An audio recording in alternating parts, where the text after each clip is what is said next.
I'm gonna get needled today.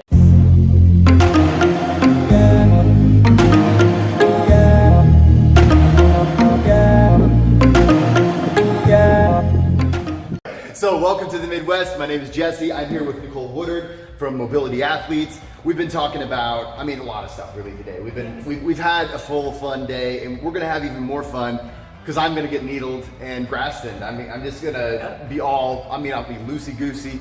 I think I'm gonna just hit the gym after this anyway. So I'll be like perfect leg day, So it's gonna be good stuff. So today we're gonna talk a little bit about dry needling. So Nicole, what is dry needling and where does this come from? So dry needling originally came from kind of that Eastern medicine. So most people, whenever they hear us say needling, they think acupuncture. Right. Acupuncture is really mainstream. So the difference is, let's talk about similarities because that makes more sense. Sure, yeah. Tool. So the tool that we use is the only similarity. Okay. So it's called dry needling because it's a solid needle and it doesn't have any medication in it. Okay. That's it. Okay. So that's no big deal. So the differences are acupuncture looks at your whole body and it looks at changing you systemically. So usually they'll check like your saturation rate, they look at your tongue, they're checking your pulse, those kinds of things. And then they're going in meridians of your body based upon kind of yin, yang, your chi flow, those kinds of things. Right. With dry needling, essentially I say it's like more westernized, so more medicine based. And what we're looking at is that we're going to do a full physical therapy functional assessment. So we're going to look at how you move, where's your pain at, what's your diagnosis. Okay. And then we're going to focus on those limitations and try to fix them. And we're going to fix them by going into tissues that are restricted or deactivated. And we're going to put a needle in them. Here's the crazy thing. I know, right? In me. A needle is about to be in me. He's possibly really more nervous. Yeah, I'm a little nervous.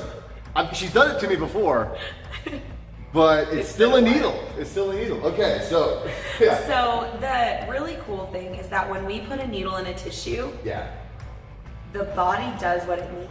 So let's say we put a needle in your quad, and it's a really tight and restricted tissue. It just needs to relax.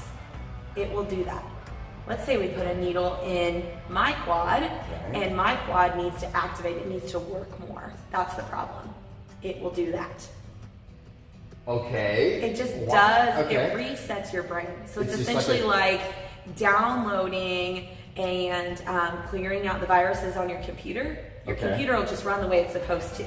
You don't have to tell it what to do. It just runs. Knows how to do it. Yep, and that's what it does for your brain. It's that internal wisdom of the body. Yes. And so all you literally have to do is just activate it. Yep.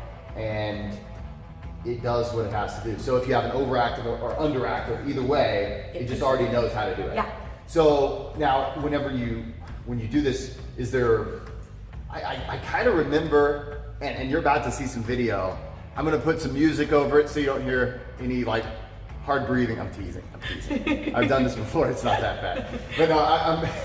But no, but as I recall, you did a little bit of manipulation to the needle too. How does that all work? So you want the muscle to contract. So we talked about this in the Graston video too, but those muscle fibers get overlapped on top of each other. They cannot relax and they cannot contract. So you don't have full relaxation, you don't have full strength in it. And so we put the needle straight down in there. Well, what muscle and contraction science tells us is that we have to reach a certain threshold and all of a sudden your muscle will just contract. Right. When it's already bound up like that, all we do is stick the needle in there and we move it, or you can hook it up to electrical stimulation too, and it'll cause that muscle to contract. It'll send it over that threshold. And that's what fully relaxes. It breaks that banding. And the cool thing is, it decreases your pain, so your substance P, and your cytokinase, which is what causes inflammation. I know about those, in the area, decreases those by about 50% over the first 24 hours. Nice. So as far as this goes, okay, so if I'm saying, hey, I'd like to go, I already know the places where I need it, right? Okay. You know, there's like definitely it's the same places as always. You know, these things that oftentimes overuse and it's like, okay, but how soon after like a needling session would a person be able to go work out in the gym or something like that? Okay. They can go pretty much. So if it's your first time ever having it, I tell people I want you to be active, but don't like go do a workout. Okay. Your body creates issues to protect you. Right. So your body constantly thinks that I just stabbed you with a knife and it spasms. That's where we get those trigger points. It's just trying to protect you. It heals everything the same way.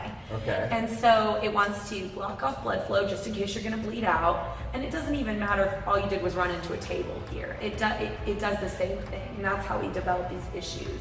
And so when we release all that stuff, your body created it for a reason. Okay. So let's say me, for example. Yeah. So I have really tight hamstrings. And if I needle them, as soon as I'm done, I can palm the ground. So I don't really have tight hamstrings. I have overactive hamstrings. My brain's always sending a signal. Yeah. I just changed that signal. The reason that it sends it is because whenever I jump, so I'll show you guys. Yeah. When I jump and take off, like my knees will cave. Okay, right. Okay. Right. So my body doesn't want me to tear my ACL. So what will happen though is that I just took away its protective mechanism. Now let's say I want to go out and play soccer or football and I'm running and I'm cutting down the field. I just put myself at major risk. Okay. So that's kind of where the fine line comes. Now, if it's somebody that's just coming in and they're gonna go do a strength training session and something like that, and I kind of look over their program like, oh yeah, that'll be fine for today. Actually, those are good functional movements we want you to do. Okay. Then that's okay. So it kind of is by case to case scenario whenever you go through that. But we want you to move pretty much immediately after and keep moving that whole rest of the day. That really prevents soreness. Okay, so we were about to play a little video for you of Nicole needling me, and I highly recommend this therapy. There's a lot of different things I've done that are like, hey, they kind of work, or maybe if I believe enough, you know, maybe they did something. But no, this one actually does. These therapies really do work. So Nicole, how can we find out how to get a hold of you? I know you do online coaching, a lot of other things. Yep. We're gonna have some links down there. All right, mobilityathletes.com. You can also email me, Nicole at mobilityathletes, and you can find us on podcast, Instagram, and Facebook. Awesome. Thanks so much for watching. Please like and subscribe, and don't forget to go out there and be nice to people. Hello guys, I am Nicole Woodard. I'm a physical therapist and I'm certified through a company called Kineticore.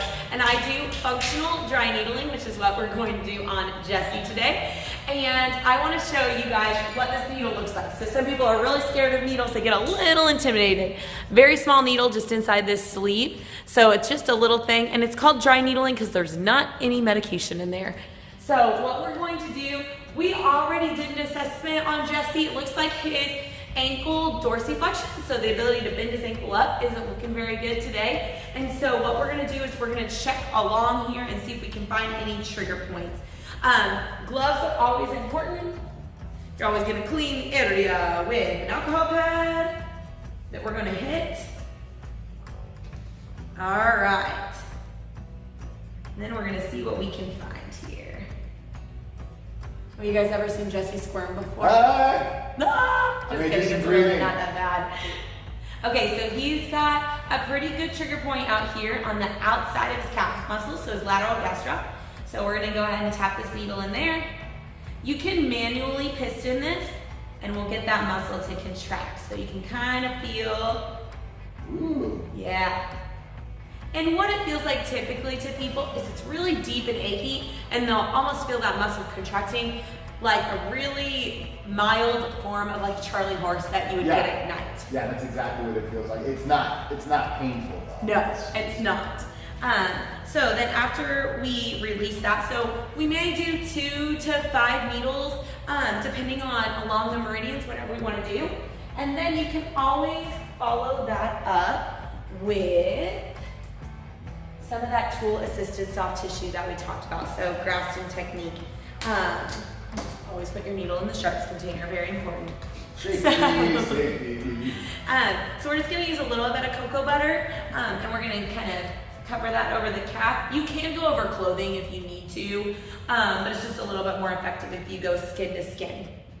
You always want to look for the beveled edge, and the Grafton words always want to be facing up. All tools are different, so if you have something else, it might be a little bit different. And what we're gonna do is we're gonna start with just some scanning strokes. So we're gonna go all the way up through that tissue, and we're not gonna put him on stretch quite yet. So we're just gonna get kind of the blood flow into that area, get it a little bit desensitized, and see how much pressure he can start. It's never my intention to bruise people with needles, with Grafton, with cupping, with anything, but sometimes people do get bruising. So I always talk them through that, make sure nobody has bleeding disorders or any active infections, things along those lines. Once we kind of check all of this, so not feeling too bad, he's got just a little bit of tightness right here on the inside of his calf that we're gonna focus on.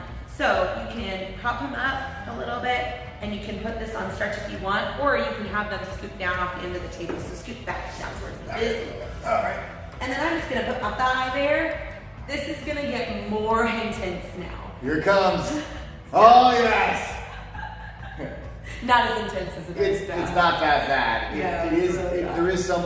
It is. I mean, there's some discomfort to it, but it's well worth it. You know, it's. I would compare it to really deep massage. It's one of those things that hurts so good. So as you're kind of going through here, I'm just gonna work on both sides, just kind of scooping up that tissue.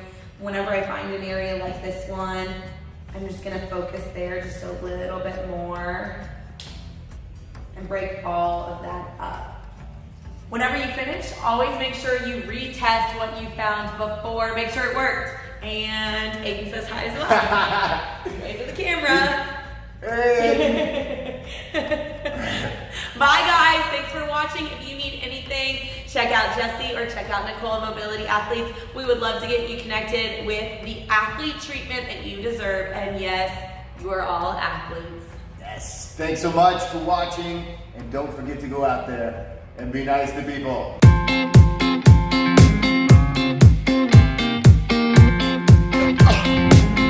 Oh yeah.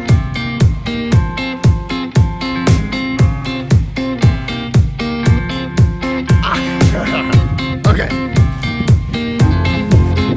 Pretty sweet snow angel.